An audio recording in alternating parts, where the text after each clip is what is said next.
செய்தியை பார்க்கிறோம். விஜய்க்கு உரிய பாதுகாப்பு வழங்க கோரி மத்திய அரசில் பதவியில்லாத அதிகாரிக்கு தாவேக தரப்பிலிருந்து கடிதம் எழுதப்பட்டிருப்பது தெரிய வந்திருக்கிறது. கூடுதல் தகவல்களோடு செய்தியாளர் அபினேஷ் இணைந்திருக்கிறார். அவரிடம் பேசலாம். அபினேஷ், இது குறித்த விவரம் என்ன?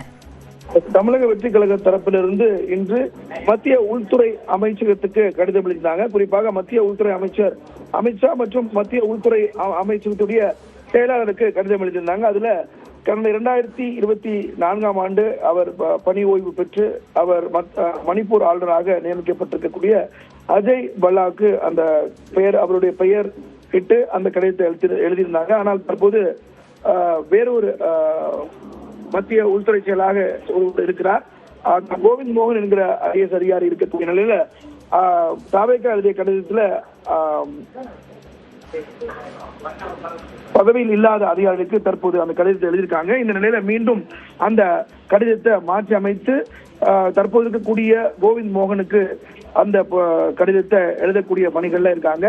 குறிப்பாக இந்த அதே பலாவை பொறுத்தவரை 2024ஆம் அவர் பணி ஓய்வு பெற்றவர், தற்போது மணிப்பூர் ஆளுநராக இருக்கிறார் அப்படிங்கிறது குறிப்பிடத்தக்கது. நன்றி அபினேஷ், இது குறித்த விவரங்களுக்காக.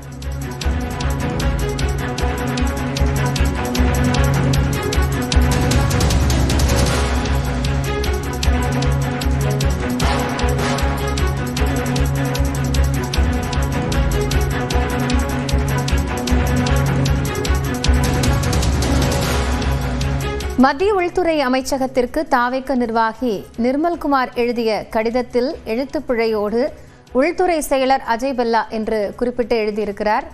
அவர் தற்போது பதவியில் இல்லாமல் ஓய்வு பெற்றிருக்கக்கூடிய நிலையில் இந்த கடிதம் மாற்றி அமைக்கப்பட்டு மீண்டும் உள்துறை அமைச்சகத்தின் செயலருக்கு அனுப்பப்படும் என்று தெரிவிக்கப்பட்டிருக்கிறது.